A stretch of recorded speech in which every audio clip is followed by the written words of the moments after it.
കോഴിക്കോട് വടകര കരിമ്പനപാലത്ത് നിർത്തിയിട്ട കാരവനിൽ 2 മൃതദേഹങ്ങൾ കണ്ടെത്തി. പോലീസ് അന്വേഷണം ആരംഭിച്ചിട്ടുണ്ട്. പി.വി. ജോഷില കോഴിക്കോട് നിന്ന് ചേരുന്നു. ജോഷില, സംഭവത്തിൽ ദുരൂഹത തോന്നുന്നുണ്ട്.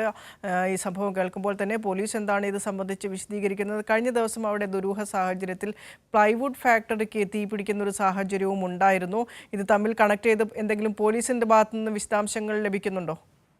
വിനിഷ, ആ രീതിയിൽ കണക്ട് ചെയ്തുകൊണ്ട് വിശദാംശങ്ങളൊന്നും ഇതുവരെ ലഭ്യമായിട്ടില്ല. എന്തായാലും കോഴിക്കോട് വടകര കരിമ്പനപാലത്താണ് സംഭവം നടന്നിട്ടുള്ളത്. അല്പസമയം മുൻപാണ് നാട്ടുകാർ നിർത്തിയിട്ട കാരവനിൽ 2 മൃതദേഹങ്ങൾ കണ്ടെത്തിയത്. ഒന്ന് കാരവനിലെ സ്റ്റെപ്പിലും മറ്റൊന്ന് ഉൾഭാഗത്തുമായിരുന്നു. പോലീസ് സ്ഥലത്തെത്തി പരിശോധന ആരംഭിച്ചിട്ടുണ്ട്. മൃതദേഹങ്ങൾ ആരുടേതാണെന്ന് ഇതുവരെ ആളെ തിരിച്ചറിഞ്ഞിട്ടില്ല. എന്തായാലും പരിശോധന ആരംഭിച്ചിട്ടുണ്ട്. ദുരൂഹത തോന്നുന്നുണ്ട്. കാരണം പുറത്തു നിന്നും വന്ന, അതായത് കോഴിക്കോട് ജില്ലയിലെ അല്ല, പുറത്തു നിന്നുള്ള വാഹനമാണ് എന്നുള്ള കാര്യത്തിൽ തീരുമാനമായിട്ടുണ്ട് എന്നാണ് മനസ്സിലാക്കാൻ സാധിച്ചിട്ടുള്ളത്.